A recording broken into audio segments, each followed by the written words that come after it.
you stepped into this just wanting to know the truth. I mean, you weren't anti-vax, you weren't pro, you were just, I want to know the truth. And when I think about some of the people I respect most in the world, that's how they step into things. You know, my respect for someone like Joe Rogan has gone up from this standpoint is that he's open to changing. You know, he had a very strong sort of political stance that changed. He had a strong standpoint, I remember, actually against Christianity, and now he's going to church. I mean, there were things like that I'm like, okay, I really respect he's trying to find the truth. I saw the same thing with Russell Brand. I saw the same thing historically with Christian figures like C.S. Lewis. Like, he was an atheist, and he's like, I just want to know the truth.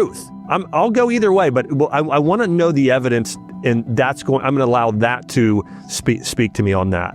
And you approach this the same way in the way you wrote your book. Yeah, I literally wrote the book not from a pro or anti standpoint. It's just, I want the conversation to be had. I feel like we were not able to have the conversation in the debate. The word vaccine was in the shadows. It needs to be brought out. We have to be able to have conversations like this. In my office and in the book, I don't tell anybody what to do. I don't feel like we should be telling people what to do. We should be providing information, and then people should make the best decisions for them. Yeah. Like everything else in medicine. And I have people in my office that do the regular schedule. I have people that do a slow schedule. I have some that don't do it. And I think that's up to you, and you should do whatever it is that you want to do. But we should be able to talk about it. And if at the end of the day, 10,000 vaccines is going to make our kids the healthiest, so be it. And if it's 0, then so be it. I think we need to be able to take that perspective going forward and say, like, is this making us cumulatively healthier or less healthy? And I don't think it's that obvious anymore with this chronic disease epidemic, because if these things are related in some way to this chronic disease epidemic, then you don't see a lot of these diseases anymore. And you can credit the vaccines for some of that, maybe. But I think that we need to decide how much of a credit do we have to give the vaccines for these diseases, and then what